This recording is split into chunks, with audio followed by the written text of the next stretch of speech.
There you go. All set? Mhm. Okay.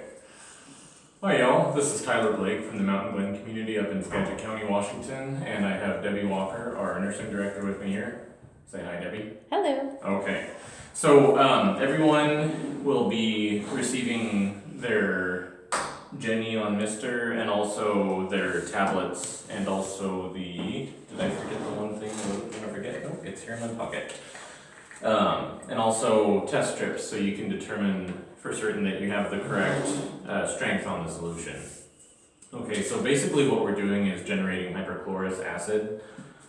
This is actually something that was originally discovered by Michael Faraday in 1835, but he was doing it by running an electrical current through salt water. And this is a much more user-friendly way to do this. So I'm going to go over just some important things on the SDS real quick to highlight that this is going to be a much safer way than any chemical disinfectant y'all might have. That light is a little glary, but I don't think we can do anything about it. I mean, the light on the camera. Okay, so on the hazards identification, and everyone's going to get a copy of the SDS. The only thing they have is that there is an aquatic hazard if we go over 2,500 parts per million, and I'll come back to the parts per million in a little while. So when we get over that concentration, which would be rare, the highest strength that I've seen that's necessary is 2,000, and that's to kill C. diff in 4 minutes. So far as I know, we shouldn't have to get up to 2,500 anyway, but if we do, you would want to keep it away from anything like a fish tank, or if you have a pond in a courtyard like we have here at Mountain Glen with turtles and fish in it, you can't get it around that stuff. Other than that, there are no hazard identifications for people or wildlife. In section 4 in the first aid measures, inhalation, no hazard identified, skin contact, no hazard identified, eye contact, direct contact with eyes may cause temporary irritation, because it's a sodium compound, so it would be kind of like getting salt water in your eyes. Okay. So, of course we make it with water, so there's no fire or anything. They do say with personal protection that, they recommend goggles with side shields. I think that there's a little bit of covering themselves with that. I get this stuff on my skin all the time. By the way, I've used this product for about 5 years now. 2 years of that was before I ever came to Cascade Living. Before this, I was a commercial operations manager at a professional cleaning company, and we used this to do all of the ambulatory surgical centers where they had operating tables that had to be like 100% perfect every night, or someone can die from infection. So, anyway, we have 2 different sizes and strengths of tablets. Debbie, can you zoom in between my index fingers there? Yes. Okay, so on the tub has the higher strength tablets that are larger. These are 3.3 grams, and you'll find a little chart over the barcode that talks about how many tablets produces what strength, and quarts of water is the standard measurement that they use.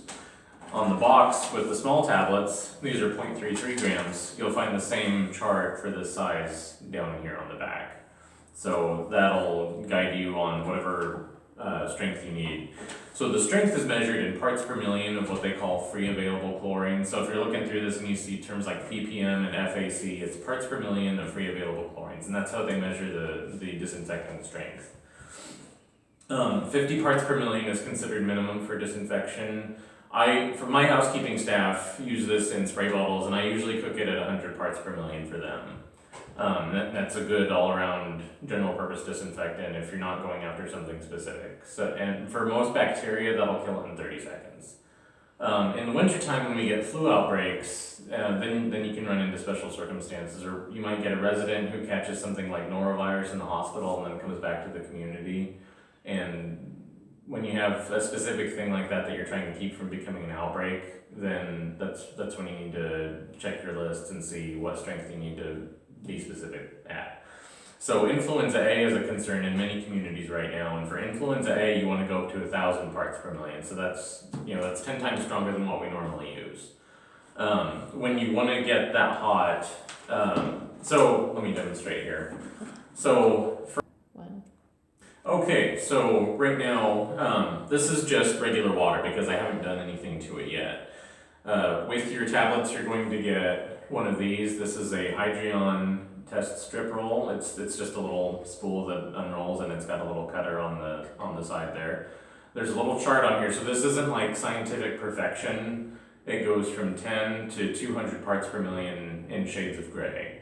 Eventually, we're going to get test strips that go up to 1,000 if you're cooking it that hot.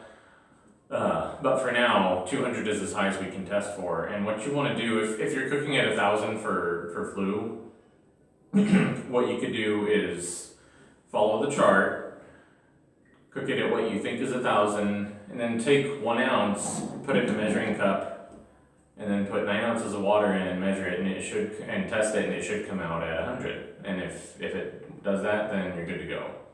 So just to show here, this is wet, and that kind of looks like 10%, but it's just that it's wet. And on the camera, I'm sure it'll look like nothing at all. So I'm gonna tear that off. I have one of the smaller tablets here, and 1 tablet in 1 quart of water, and you'll find this on the chart, produces 100 parts per million. So it's as easy as that. And it's kind of like Alka-Seltzer tablets. They just start to bubble and fizz, and this is warm water. I filled it up just before we started shooting the video. So in about 30 seconds or so, that should be good to go, and I'll test it again. And then, these are a little squirrely. These are the larger tablets. So if I want to cook 1,000 parts per million on my chart here, let's see, this is a gallon jug that I just bought without a label on it. So there's 4 quarts in a gallon. Debbie, correct me on any of my measurements if I'm incorrect. A quart is 32 ounces, so your standard spray bottles are 32 ounces, right? So there's 4 of these in 1 of these. So according to the chart, 2 tablets of these in 1 quart will do 500, and so I'm gonna want to do 4 of these tablets to produce 1,000 parts per million. So I'll just go ahead and there's 1, 2, 3, 4. Oopsie. How long does it take to dissolve? About 30 seconds to a minute. Even if you're doing quite a few of them like that in a jug, it's still fast. It's faster in warm water than cold. Mm-hmm. I know that. I haven't timed it to see how long it takes with the cold, but You don't need to shake it up or anything? no. Anything soluble dissolves faster in warm water. If it's, salt, sugar, so, okay. Do you want to, let's see. This one's done, so I can go ahead and test it. So this is a fresh piece. Let's see if I can show the color there. Yeah. Oh yeah, you can see it. That's an immediate definite. We're set. So they say that this has a shelf life of a week. I think that's another incident where they're covering themselves because I've tested it at a month and it still tested full strength. I imagine it may go inert at some point, but I don't know what that is. We do go through this stuff plenty fast though. So part of the reason I wanted to show this is that this isn't just limited to use in the fogger. You can use this for your daily disinfection of all the bathrooms. It's food safe at 100 parts per million, so you can use it in the kitchen. And here in Mountain Glen, our servers disinfect the tables and chairs with this every night. If you do carpet cleaning in your community, I use this for carpet cleaning all the time. Not that it has any special cleaning properties, but it's going to disinfect the carpet while you're going, and that's not a bad thing because you never know what might be in there. We used to have a resident here who was positive for hepatitis C, and he constantly, he would stub his toe and bleed, or he would spill his urinal, and you can't be too careful with that. So I will put these big tablets in my carpet extractor or the mini extractor, and so I'm disinfecting the carpet as I go.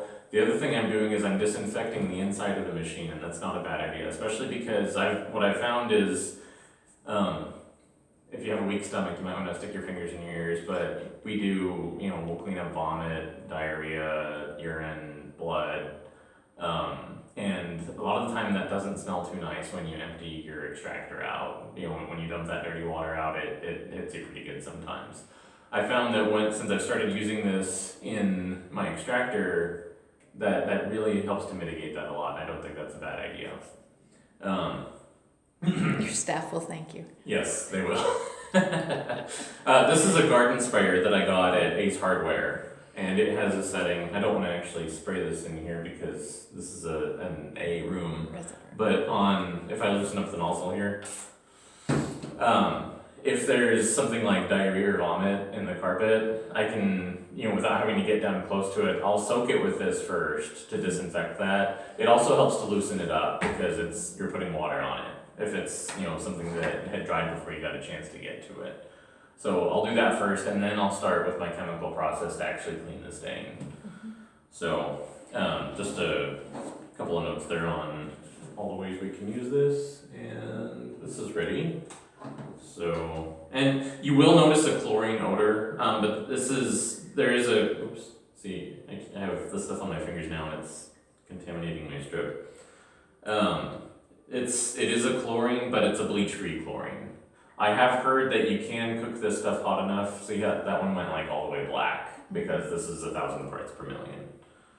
So, but anyway, so from here, you could either use this in a fogger or a spray bottle to combat flu, or if you wanted to cook it as a concentrate, and then you're gonna dilute it down later, you can do that. Although, if you have the small tabs, you shouldn't need to.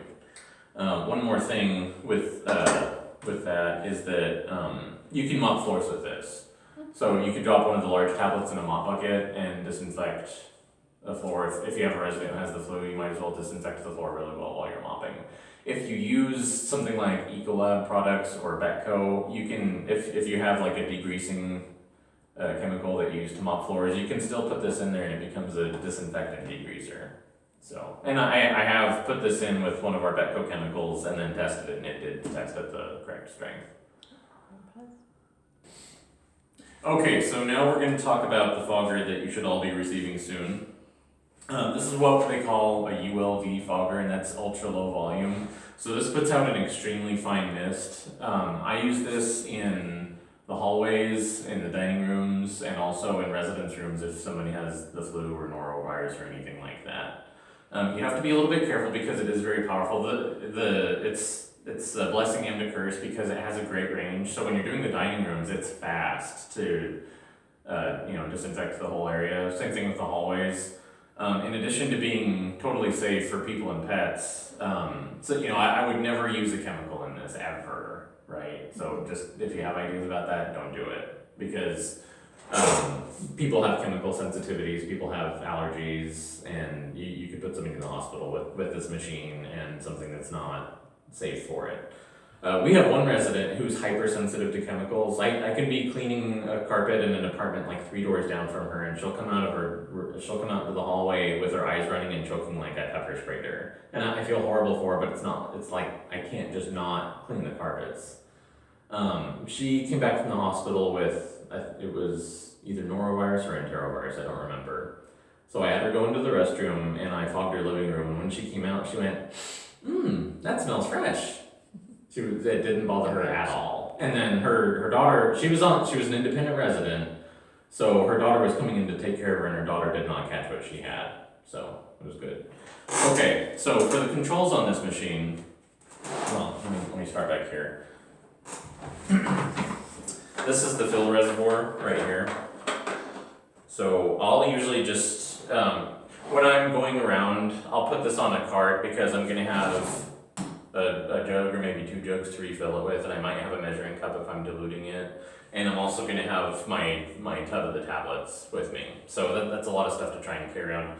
In addition to that, you'll probably want an extension cord because you're not gonna get very far with the cord that comes with it.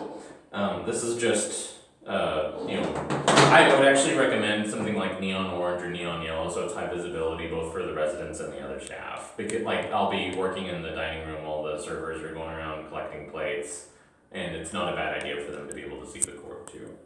Okay, so this is always a little bit, okay. So you can remove the water reservoir that way. I don't really do it that much unless I'm cleaning the machine, but so I'll just run some clear water through this. You will get a saline buildup from running the solution through this machine. But for regular filling, I don't like take this out and put it under a faucet. I just fill it up with a jug. A funnel's not a bad idea too. Okay, so right here we have a dial, and that controls the amount of solution that's coming out. The only time I use this is the manufacturer recommends that when you run out of solution but you're still working, they want you to refill it, run it for a few seconds with no solution going through, and then open that back up again to full. I don't really ever run it on anything besides full because I just have never seen the utility in that. What is nice is that the power switch here on the top of the machine, you can control the air pressure.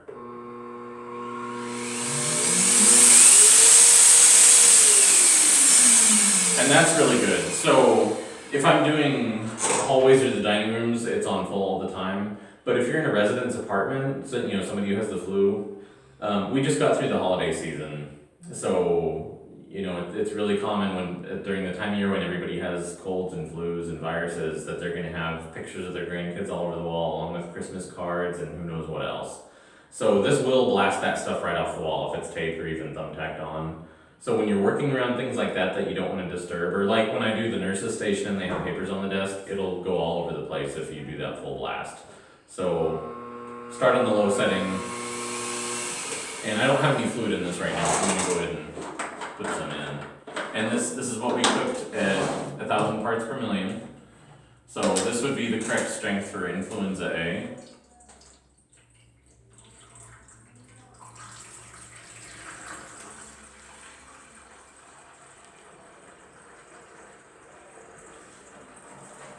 And this reservoir is about a half gallon.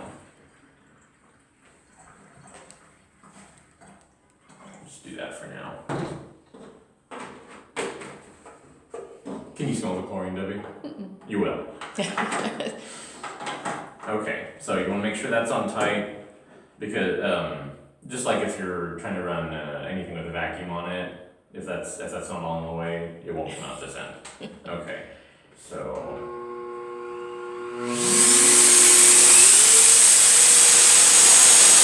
play this up on camera.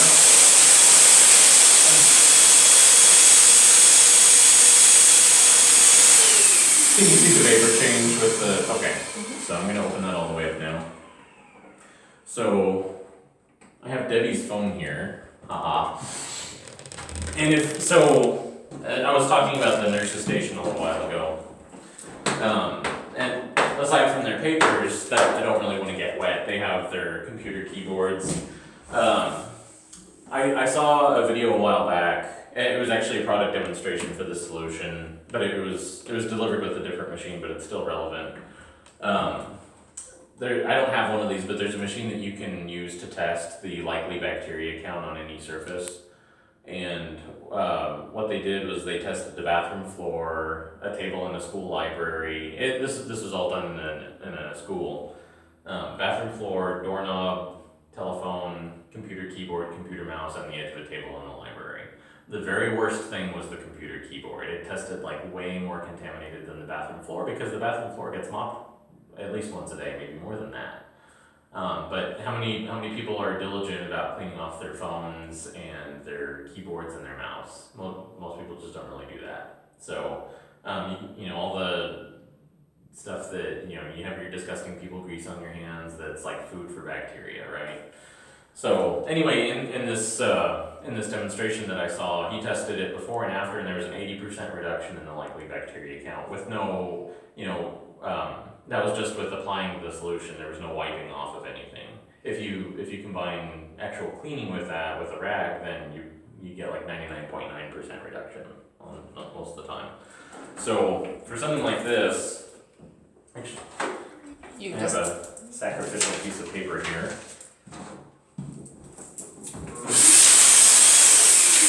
Right.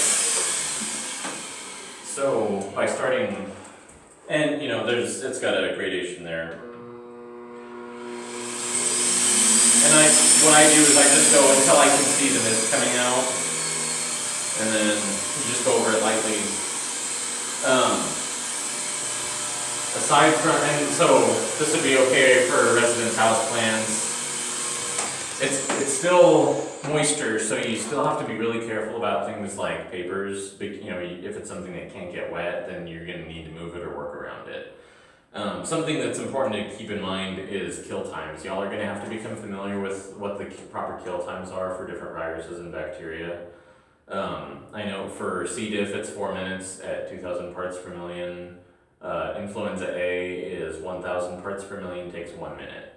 So when we talk about kill times, the surface has to stay wet for that minute. If you have it at the correct strength and all that, but you either wipe it off after 30 seconds or you didn't get it wet enough and it dries in 30 seconds, you didn't kill it, and it could be a source of infection for someone. So that's something that you have to keep in mind. That's also something that you have to get used to. I can't like really teach you on a video that you want to mist at this percentage for 20 seconds from 4 feet away, and that's the right way to do it. You're just going to have to get used to using the machine. Is the phone still wet now, or is it dried? The phone is still wet, so you're still good for not catching the flu from your own phone. And it's always better to have it stay wet longer. That, you know, trying to time it to where it's going to dry in exactly 60 seconds is something that I've never, you know, even tried to get to that level of perfection with the fogger. I will, you know, I am careful about the dining rooms. I don't want to use it and then have a resident come and sit in their chair for dinner and have it wet, you know. They appreciate that. Fly out, what the heck is wrong with my chair? So I'll usually try to do it like right after a meal or at night. You know, I'll do it after dinner where they're not going to be in until the next morning. The other thing, if you're doing the dining rooms, here, it might be different in your community, but here in Mountain Glen, the best time for me to do the dining rooms is after dinner, because that's when the servers, when we set up for breakfast, there's no tablecloths on the table. When they set up for lunch and dinner, they do have tablecloths on, so it's not getting down, unless you really soak it, which you probably don't want to do. So I like to do it and so they'll have all the cups turned upside down, which is good. It's safe to use, you know, if some of this gets on like on silverware or something like that, or a plate, you would just taste salt. So it's not like you wouldn't taste like, I don't know what chlorine tastes like, but it wouldn't be that. So. But not always appetizing. So yeah. So these are still wet, the surface of the table as well as the phone. So I'm sure we're past 1 minute. So we would be good to go if we were concerned about flu here. So I think that's probably the end of this segment, unless you had any more questions, Debbie. Okay. Okay, a couple of closing notes on the machine here. It has a removable plug in the bottom, and sometimes when you're walking around using this a lot, this will start to wiggle loose. So then you're going along and the power goes out. Don't panic, it probably just means that you need to push that plug in a little bit. No big deal. Be careful, you know, common sense stuff, don't yank the cord out of the wall. There is a fuse on this machine. I have seen one of these pop the fuse once, and that machine is like 4 years old. It's a proprietary fuse, so when it goes, it's not like it's something that you can pick up at the hardware store. You would want to contact Franz Johnson at Bay City Supply, and I can give you contact information for him. I don't have his number memorized, but anyway, so there's that. After you're done for, you know, the day, or, you know, whenever you think you're not going to use it again immediately, the manufacturer says that you need to run just clear water through here to flush out, to keep from building up saline inside. So I'll just do like a cup or 2 cups. I don't think you need to do a full tank. Also, so when I'm doing like the dining rooms and hallways, because it's ultra low volume, so it's very fine particles, so when in an open space, it's going to just kind of float around for a little while until it finds something to cling onto. So like in this room, I could get the ceiling, the lights, the walls, and it would get on the plant eventually. But I'll usually start spraying high, and because it's going to settle down. Also, if there's, you know, y'all have probably all seen pictures of like a really high shutter speed of someone sneezing, all the just crud that comes out of your face. Airborne germs and bacteria and stuff, this is going to hit those and bring them down while it's killing them. So anything that's floating around in the air is going to go down to the floor. I will.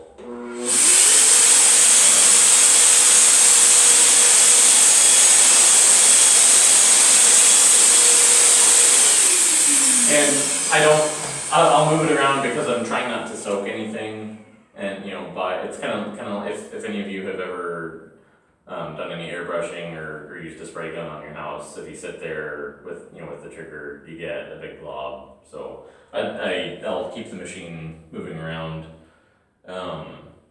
Debbie, do you have any questions about the fogger? No?